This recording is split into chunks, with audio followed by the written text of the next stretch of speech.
ಸಂಯುಕ್ತ Karnataka taluk reporter. ಮೊದಲನೇದಾಗಿ ಕಿತ್ತೂರು ಅಭಿವೃದ್ಧಿ ಪ್ರಾಧಿಕಾರಿಗೆ ನಾನು ಧನ್ಯವಾದಗಳನ್ನು ಹೇಳ್ತೀನಿ. ಯಾಕಂದ್ರೆ ಇವತ್ತಿನ ಈ ಸಭೆಯನ್ನ ನಡೆಸಲು ಮೇನ್ ಕಾರಣ ಅಂದ್ರೆ ಕಿತ್ತೂರು ಅಭಿವೃದ್ಧಿ ಪ್ರಾಧಿಕಾರ ಹಾಗೂ ಇಲ್ಲಿ ಬಂದಂತ ಎಲ್ಲ ತಜ್ಞರಿಗೂ ಮೊದಲನೇದಾಗಿ ನನ್ನ ಶರಣಾರ್ಥಿಗಳು. ಯಾಕಂದ್ರೆ ಕಿತ್ತೂರು ಪ್ರಾಧಿಕಾರಕ್ಕೆ ಸಂಬಂಧಪಟ್ಟಂತೆ ಕಿತ್ತೂರಿನಲ್ಲಿ ಆಗ್ತಕ್ಕಂಥ ಕಾರ್ಯಗಳು ಏನಾಗ್ತಾ ಇದಾವ ಅಂದ್ರೆ ಅಭಿವೃದ್ಧಿ ಪ್ರಾಧಿಕಾರ ಗಡಾನ ಕಟ್ಟಿದ್ರಿ, ಎಷ್ಟೋ ಲಕ್ಷ ಖರ್ಚು ಮಾಡಿದ್ರಿ. ಅದು ಏನಾಗ್ತೈತಪ್ಪ ಅಂದ್ರೆ ನೀವು ಮಾಡುವಂತ ಕಿತ್ತೂರಿನಲ್ಲಿ ಏನೋ ಮಾಡ್ರಿ, ಅದು ಶಾಶ್ವತವಾಗಿ ಉಳಿಯೋಂಗ್ ಮಾಡಿ. ಯಾಕಂದ್ರೆ 4-5 ವರ್ಷಕ್ಕೆ ಅದು ಬಿದ್ದು ಹೋಗುವಂತ ಕೆಲಸ ಮಾಡಬೇಡ್ರಿ. ಇದು ಕಿತ್ತೂರು ನಾಡಿನಲ್ಲಿ ಉಳಿತಕ್ಕಂಥ ಮೊದಲನೇ ನನ್ನ ಇದು ಯಾಕಪ್ಪ ಅಂದ್ರೆ ನೀವು ಮಾಡುವಂತ ಕಾರ್ಯಗಳು ನಾನು ರಂಗಟಿಗೇರಿ ಕೆಲಸ ನೋಡ್ತಾ ಇದ್ದೀನಿ, ಅದು ಕಡಿಮೆ ಆಗ್ತಾ ಇದೆ. ಈಗಾಗಲೇ ಹಿಂದಿನ ಸರ್ಕಾರದಲ್ಲಿ ಆಗಿರ್ತಕ್ಕಂಥ ಈ ಗಡಾರ ಶಾಶ್ವತವಾಗಿ ಉಳಿಯುವಂತ ಕಾರ್ಯ ಮಾಡಿ ಅಂತ ಹೇಳಕ್ ಇಷ್ಟಪಡ್ತೀನಿ. ಒಂದು ಏನು ಸ್ಮಾರಕಗಳಿವೆ, ಅವು ಪ್ರಾಧಿಕಾರದಲ್ಲಿ ಅದಾವ ಇಲ್ಲ ಸರ್? ನಿಮ್ಮಲ್ಲಿ ಸಂತೋಷ, ಪ್ರಾಧಿಕಾರದಲ್ಲಿ ಅದಾವ ಇಲ್ಲ ಸರ್ ಸ್ಮಾರಕಗಳು? ಸ್ಮಾರಕಗಳ ಪಟ್ಟಿ ಇದು ಪ್ರಶ್ನೆಗೆ ಸಭೆ ಅಲ್ಲ, ಅದಕ್ಕೊಂದು ಬೇರೆ ಅಲ್ಲ ಸರ್. ಅವು ನಿರ್ಲಕ್ಷ್ಯದಿಂದ ಏನಾಗಿದೆ ಒಳ್ಳೆಯ ವಿಷಯ. ಪ್ರಶ್ನೆಗೆ ವೇದಿಕೆ ಅಲ್ಲ, ಸಲಹೆಗಳ ವೇದಿಕೆ ಕರೆದಿವಿ. ಅವುಗಳನ್ನು ರಕ್ಷಣೆ ಮಾಡುವ ಕೆಲಸ ಆಗಬೇಕು. ಮಾಜಿ ಪಂಚಾಯತ್ ಉಪಾಧ್ಯಕ್ಷರು, ಕರ್ನಾಟಕ ರಕ್ಷಣಾ ವೇದಿಕೆ ಅಧ್ಯಕ್ಷರು. ಇದು ತಜ್ಞರ ಸಭೆ ಇದೆ. ಎಲ್ಲ ತಜ್ಞರಿಗೂ ಕಿತ್ತೂರು ಬಂದದಕ್ಕೆ ಸ್ವಾಗತ, ಅಭಿನಂದನೆಗಳು. ನಾವು ತಜ್ಞರದ್ದು ಬಹಳ ಹಳಿ ಇತಿಹಾಸ ಮಾತಾಡಕ ನಾವು ಅಭಿವೃದ್ಧಿ ಬಗ್ಗೆ ಎಷ್ಟ ವಿಚಾರ ಮಾಡೋದು. ಕಿತ್ತೂರು ಸಾರ್ವಜನಿಕ ಪರವಾಗಿ 2008-09 ಕಿತ್ತೂರು ಪ್ರಾಧಿಕಾರ ಪ್ರಾರಂಭವಾಗಿದೆ. ಅಲ್ಲಿಂದ 2026ವರೆಗೂ ಅಭಿವೃದ್ಧಿ ಪ್ರಾಧಿಕಾರಕ್ಕೆ ಎಷ್ಟು ಅನುದಾನ ಬಂದಿದೆ ಹಾಗೂ ಎಷ್ಟು ಅಭಿವೃದ್ಧಿ ಕೆಲಸ ಆಗಿದಾವ, ಎಷ್ಟು ವಿನಿಯೋಗ ಆಗಿದೆ, ಅದೊಂದು ಸಮಗ್ರ ವರದಿಯನ್ನು ನೀವು ನಮ್ಮ ಕಿತ್ತೂರು ಸಾರ್ವಜನಿಕರಿಗೆ ಹಾಗೂ ತಜ್ಞರಿಗೆ ಕೊಡ್ರಿ. ಯಾಕಂದ್ರೆ ಅವ್ರು ಕೊಟ್ರೆ ಅವರು ಏನ್ ಅಭಿವೃದ್ಧಿ ಆಗಿತ್ತಪ್ಪ, ಇವರೆಲ್ಲ ಇತಿಹಾಸ ಓದೋರ ಯಾವ್ದು ಅಭಿವೃದ್ಧಿ ಆಗೈತಿ, ಯಾವ್ದು ಅಭಿವೃದ್ಧಿ ಆಗಿಲ್ಲ, ಇನ್ನು ಯಾವ್ದು ಮಾಡ್ಬೇಕು ಅನ್ನೋದೊಂದು ಬ್ಲೂಪ್ರಿಂಟ್ ತಿಳಿವಳಿಕೆ ಬರ್ತೈತಿ. ಅದೊಂದು ನಮ್ಮ ಮನವಿ ಇದೆ. ಸಮಗ್ರ ನೆಕ್ಸ್ಟ್ ನೀವು ಮೀಟಿಂಗ್ ಮಾಡುವಾಗ ಕಿತ್ತೂರ ಪ್ರಾಧಿಕಾರಕ್ಕೆ ಬಂದಂತ ಎಲ್ಲ ಸರ್ಕಾರಗಳಿಗೆ ಬಂದಂತ ಅನುದಾನ ಹಾಗೂ ಎಲ್ಲಿ ವಿನಿಯೋಗ ಆಗಿದೆ, ಅವು ಎಷ್ಟು ಬ್ಯಾಲೆನ್ಸ್ ಹೊರಟಿದೆ, ಆಮೇಲೆ ಮುಂದಿನ ಬ್ಲೂಪ್ರಿಂಟ್ ಏನಿದೆ ಅವನೊಂದು ಸಮಗ್ರ ಅಭಿವೃದ್ಧಿ ಎಲ್ಲರಿಗೂ ಪೂರೈಕೆ ಮಾಡಬಹುದು. ನಮ್ಮ ಕಿರಣ್ ಅವರು ಹೇಳಿದ್ರು. ಮೊನ್ನೆ 3/8/2026 ಮಾನ್ಯ ಸಚಿವರ ಮುಂದೆ ಸಭೆ ಆಯಿತು. ಅಲ್ಲಿ 2010-11ರಿಂದ 2025-26ವರೆಗೆ ಪ್ರಾಧಿಕಾರದ ಲೆಕ್ಕ ಪರಿಶೋಧನೆ ಮತ್ತು ವಾರ್ಷಿಕ ವರದಿ ಅನುಮೋದನೆ ಆಗಿದೆ. ಅದನ್ನು ಸ್ವಲ್ಪ ದಿನದಲ್ಲಿ ಮುದ್ರಣ ಮಾಡಿ ಸಾರ್ವಜನಿಕವಾಗಿ ಕೊಡ್ತೀವಿ.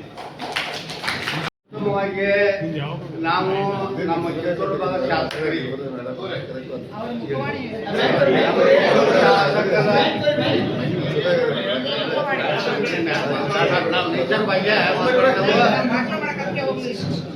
ಕಿತ್ತೂರು ಭಾಗದ ಶಾಸಕರಿಗೆ ನಾವು ಈ ಕಿತ್ತೂರ ಉತ್ಸವ ಇದರ ಬಗ್ಗೆ ವಿಚಾರ ಮಾಡಿದವರು ನಾವು ನೋಡಿದ್ದ ಪ್ರಪ್ರತಗಳು 30 ವರ್ಷ ನಾವು ರಾಯನಿಗೆಂದು ಹೋರಾಟ ಮಾಡಿದೆವು, ಚೆನ್ನಮ್ಮನ ಹೋರಾಟ ಮಾಡಿದೆವು. ಈ ಇತಿಹಾಸದ ಬಗ್ಗೆ ಎಲ್ಲ ಇವ್ರನ್ನ ಸಾಹಿತ್ಯಗಳನ್ನು ಭಾಳ ಮಂದಿ ನೋಡಿದೆವು, ಬರೇ ಪೈಟ್ ಬೈದೆವು. ಈ ಸಾಹಿತ್ಯಗಳು ನೋಡಿದೆವು. ಈ ಇತಿಹಾಸನ ದುರ್ಬಳಕೆ ಮಾಡ್ಕೊಳಕ್ ಬಂದ್ವಿ. ಚೆನ್ನಮ್ಮನ ದುರ್ಬಳಕೆ ಮಾಡ್ಕೊಳ್ತಾವ್ರು, ರಾಯಣ್ಣ ದುರ್ಬಳಕೆ ಮಾಡ್ಕೊಳ್ತಾರು.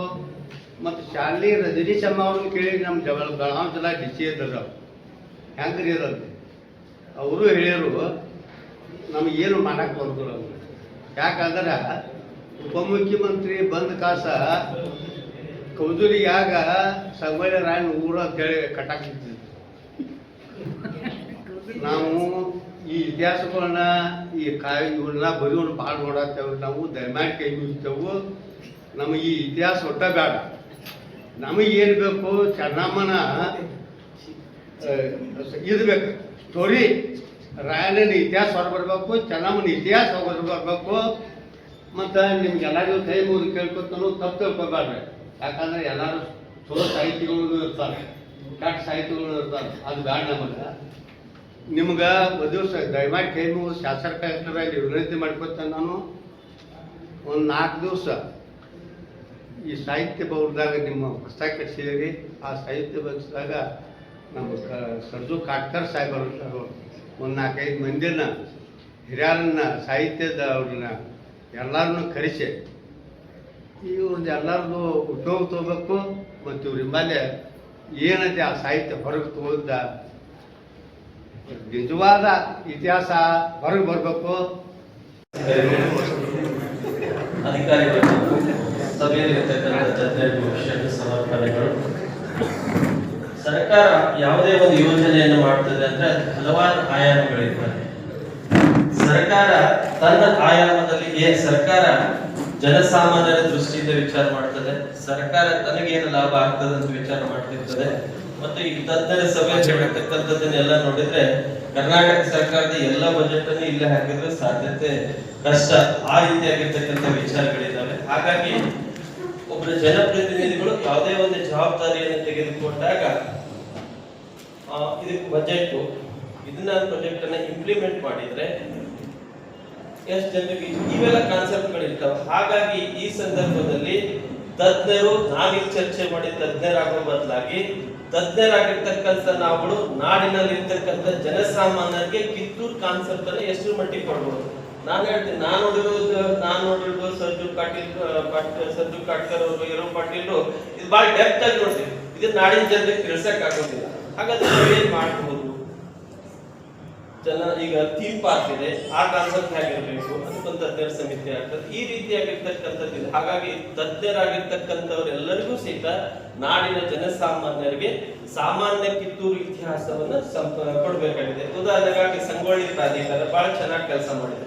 ಆ ಪ್ರಾಧಿಕಾರ ಅದ್ಭುತವಾಗಿರ್ತಕ್ಕಂಥ ಒಂದು, ಹಾಗಾಗಿ ಮಾಡಿದಂತಹ ಸಂದರ್ಭದಲ್ಲಿ ಒಂದು ಟೂರಿಸಂ ಹಬ್ ಕ್ರಿಯೇಟ್ ಆಗ್ಬೇಕು, ಎಷ್ಟು ಉದ್ಯೋಗ ಸೃಷ್ಟಿ ಆಗ್ತವೆ, ಮತ್ತೆ ಜವಾಬ್ದಾರಿ ತೆಗೆದುಕೊಂಡಿರ್ತಕ್ಕಂಥ ನಾಯಕರು ಮುಂದಿನ ಇದರಲ್ಲಿ ನನಗೆ ಲಾಭ ಆಗ್ತದೆ ಅಂತ ವಿಚಾರ ಮಾಡ್ತಿರ್ತಾರೆ. ಆ ನಿಟ್ಟಿನಲ್ಲಿ ತಜ್ಞರನ್ನ ವಿಚಾರ ಮಾಡಬೇಕಾಗಿರ್ತಕ್ಕಂಥದ್ದು.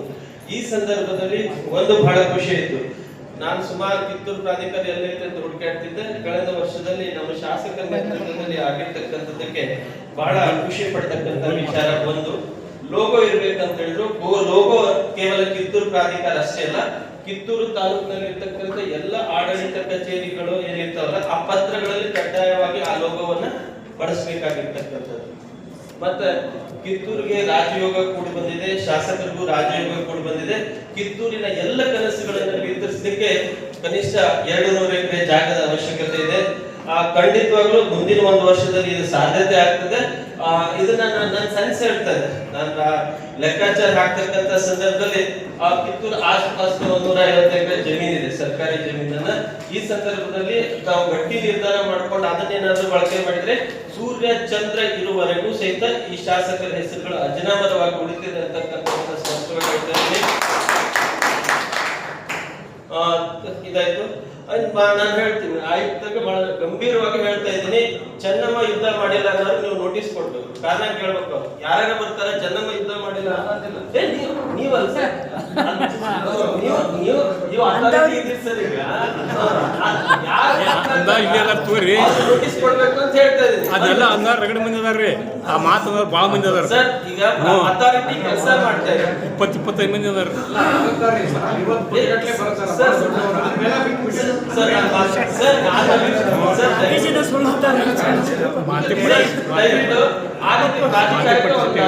ನಿರ್ಣಯ ತೆಗೆದುಕೊಳ್ಳುವಂತ ಶಕ್ತಿ ಇರ್ತದೆ.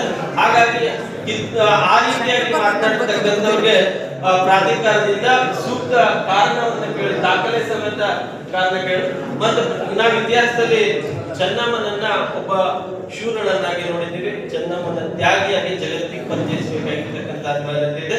ಅದನ್ನ ಎಕ್ಸ್ಪ್ಲೈನ್ ಮಾಡಕ್ ಹೋಗುದಿಲ್ಲ. 1816 ಮಲ್ಸರ್ ದೇಸಾಯಿ ಸತ್ತಾಗ ಸಂಸ್ಥಾನದಲ್ಲಿ 3 ಜನ ಮಕ್ಕಳು ಇರ್ತಾರೆ.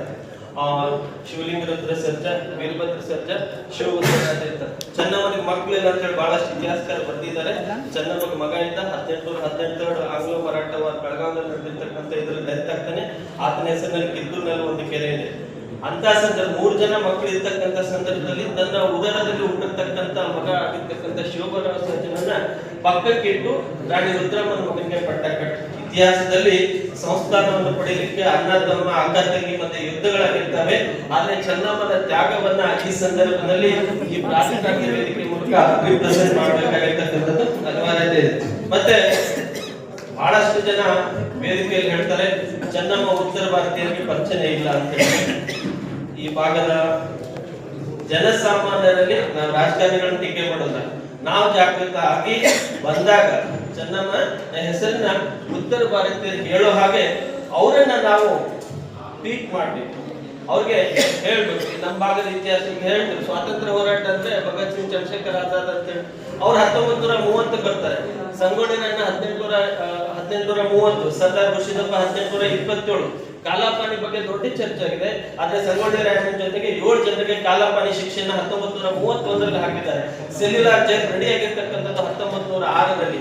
ಸೆಲ್ಯುಲಾರ್ ಜೈಲ್ ರೆಡಿ ಆಗೋದಕ್ಕಿಂತ 70 ವರ್ಷಗಳ ಕಾಲ ಮುಂಚೆನೆ ಕಿತ್ತೂರಿನ 7 ಜನ ಯೋಧರಿಗೆ ಕಾಲಾಪಾನಿ ಶಿಕ್ಷೆ ಹಾಕಿದ್ದಾರೆ. ಇದು ರಾಷ್ಟ್ರ ಮಟ್ಟದ ಇತಿಹಾಸ.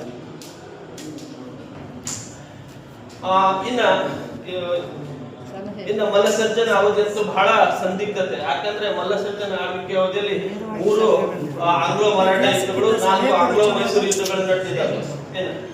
ಸರ್ ಪ್ಲೀಸ್ ಇತಿಹಾಸಕ್ಕಿಂತ ಸರ್ ನಾನು ಕೊಡ್ತೇನೆ, ಅದನ್ನೇ ಹೇಳ್ತಾ ಇದ್ದೀನಿ. ಈಗ ಹೇಳಿದ್ರು ಇದ್ರ ಜೊತೆಗೆ ಕಾಲಾಪಾನಿ ಶಿಕ್ಷೆ ಬಗ್ಗೆ ಆಯ್ತು. ರಾಣಿ ವೀರಮ್ಮ ಬಹಳ ರೋಚಕ ಪಾತ್ರ ಇದೆ. ಧಾರವಾಡ ಜಿಲ್ಲಾಧಿಕಾರಿಗಳ ಕಚೇರಿಯಲ್ಲಿ ಚೆನ್ನಮ್ಮ ಇಟ್ಟಿದ್ರು ಅಂತ ಹೇಳ್ತಾರೆ. ಚೆನ್ನಮ್ಮ ಇಟ್ಟಿದ್ರು ವೀರಮ್ಮ ಇಟ್ಟಿದ್ರು ಅಂತಕ್ಕಂಥ ಯಕ್ಷ ಪ್ರಶ್ನೆ. ನನ್ನ ಅಭಿಪ್ರಾಯದ ಪ್ರಕಾರ ವೀರಮ್ಮನ ಇಟ್ಟಿರ್ತಕ್ಕಂಥ ಸಾಧ್ಯತೆ ಇದೆ. ಮತ್ತೆ ಬಹಳಷ್ಟು ಮಂದಿ ಇತಿಹಾಸಕಾರ ಬರೀತಾರೆ ಚೆನ್ನಮ್ಮನ ಬನ್ಸಿದ್ರು ಅಂತ ಹೇಳಿ. ಚೆನ್ನಮ್ಮನನ್ನ ಬನ್ಸಿಲ್ಲ. ಅತ್ಯಂತ ಗೌರವಪೂರ್ವಕವಾಗಿ ಚೆನ್ನಮ್ಮ, ವೀರಮ್ಮ ಮತ್ತೆ ಜಾನಕಿಬಾಯಿಯನ್ನ ಮೇನೆಯಲ್ಲಿಗೆ ಬ್ರಿಟಿಷ್ ಎಸ್ಕಾರ್ಟ್ಸ್ ಅಲ್ಲಿ ತಗೊಂಡು ಹೋಗಿರ್ತಕ್ಕಂಥದ್ದು ಇವೆಲ್ಲ ಇದಾವೆ. ಯಾಕಂದ್ರೆ ತತ್ಕಲ್ಪನೆಯಲ್ಲೇ ಮೆಸೇಜ್ ಹಾಕಬಾರ್ದು. ಮೇಜರ್ ಆಗಿ ಚೆನ್ನಮ್ಮನ ಭಾವಚಿತ್ರ ಇಲ್ಲ ಅಂತ ಹೇಳಿದ್ರು, ಬಟ್ ಸರ್ಕಾರಕ್ಕೆ ಎಲ್ಲವೂ ಅಧಿಕಾರ ಇದೆ. 12ನೇ ಶತಮಾನದಲ್ಲಿ ಇರ್ತಕ್ಕಂಥ ಬಸವಣ್ಣವರ ಭಾವಚಿತ್ರ ಇದೆ ಅಂತ ಹೇಳ್ತೀವಿ. 9ನೇ ಶತಮಾನದಲ್ಲಿ ಇರ್ತಕ್ಕಂಥ ಶಂಕರಾಚಾರ್ಯ ಭಾವಚಿತ್ರ ಇದೆ ಅಂತ ಹೇಳ್ತೀವಿ. ಹಾಗೆ ಇವತ್ತೇನು AI ಟೆಕ್ನಾಲಜಿ ಇದೆ, ಚಿತ್ರಕಲಾಕಾರ ಇದ್ದಾರೆ, ಚೆನ್ನಮ್ಮನ ಲಕ್ಷಣ ಇವೆಲ್ಲವನ್ನ ಮಾಡಿ ಸಮಿತಿಯೊಂದನ್ನ ರಚನೆ ಮಾಡಿಬಿಟ್ಟು ಚೆನ್ನಮ್ಮನ ಭಾವಚಿತ್ರ ಇದೆ ಅಂತೇಳಿ ಸರ್ಕಾರ ಒಪ್ಪಿ ಆದೇಶ ಮಾಡಿ ಅದನ್ನೇ ಬಳಸಬೇಕಂತಕ್ಕಂಥ ಒಂದು ಫರ್ಮಾನನ್ನ ಹೊರಡಿಸಬೇಕಾಗಿರ್ತಕ್ಕಂಥದ್ದು. ಯಾಕಂದ್ರೆ ಚೆನ್ನಮ್ಮನ ಫೋಟೋನ ಬೆಳವಡಿ ಮಲ್ಲಮ್ಮ ಅಂತ ಬಳಸ್ತೀವಿ, ಬೆಳವಡಿ ಮಲ್ಲಮ್ಮನ ಫೋಟೋವನ್ನ ಕೆಳದಿ ಚೆನ್ನಮ್ಮ ಅಂತ ಬಳಸ್ತೀವಿ, ಕೆಳದಿ ಚೆನ್ನಮ್ಮನ ಫೋಟೋವನ್ನ ಕಿತ್ತೂರು ಚೆನ್ನಮ್ಮ ಅಂತ ಬಳಸಿ ಬಹಳಷ್ಟು ಅನುಮಾನ ಮಾಡ್ಕೊಳ್ತಕ್ಕಂಥದ್ದಿದೆ. ಹಾಗಾಗಿ ಪ್ರಾಧಿಕಾರಕ್ಕೆ ಈ ಅಧಿಕಾರ ಇದೆ. ಮತ್ತೆ ಕಿತ್ತೂರು ಹೋರಾಟದಲ್ಲಿ ಪಡೆದಿರ್ತಕ್ಕಂಥವ್ರ ಹೆಸರುಗಳು ಕೇಳ್ತಾ ಇದ್ವಿ. ಅವ್ರು ಹೇಗಿದ್ರು ಅಂತಕ್ಕಂಥದ್ದು ಅವರ ಹೋರಾಟದ ಶೈಲಿ ಲಕ್ಷಣಗಳನ್ನ ಗುರುತಿಸಿ ಕಲಾವಿದರನ್ನ ಸೇರಿಸಿ ಅದಕ್ಕೊಂದು ಕಮಿಟಿಯನ್ನು ಮಾಡಿ ಆ ಕಮಿಟಿಗೆ ಸರ್ಕಾರದ ಇದರಲ್ಲಿ ಭಾವಚಿತ್ರಗಳನ್ನ ಪ್ರಕಟ ಮಾಡಿ ಸರ್ಕಾರದಿಂದ ಒಪ್ಪಿ ಅವರೇ ಇವರು ಇದನ್ನ ಬಳಸಬೇಕು ಅಂತ ಮಾಡಲಿಕ್ಕೆ ಅವಕಾಶ ಇರ್ತಕ್ಕಂಥದ್ದು. ಈ ರೀತಿಯಾಗಿರ್ತಕ್ಕಂಥವು ಇದಾವೆ. ಇಲ್ಲೇ ಪತ್ರ ಹೇಳಿದ್ರು 7 ಪುಟದಿದೆ ಕನ್ನಡದಲ್ಲಿ. ಎರ್ವಿನ್ ತೆಲಿಮಠ ಅವರು ಅದನ್ನ ಇದು ಮಾಡಿದ್ದಾರೆ. ಅದರಲ್ಲಿ ಕಿತ್ತೂರಿನ ಹೋರಾಟದ ರೋಚಕತೆಗಳು 7 ಪುಟಗಳಲ್ಲಿ ಅತ್ಯಂತ ಕಿತ್ತೂರಿನ ಈ ರೀತಿಯಾಗಿರ್ತಕ್ಕಂಥ ಮತ್ತೆ ಶಬ್ದವೇದಿ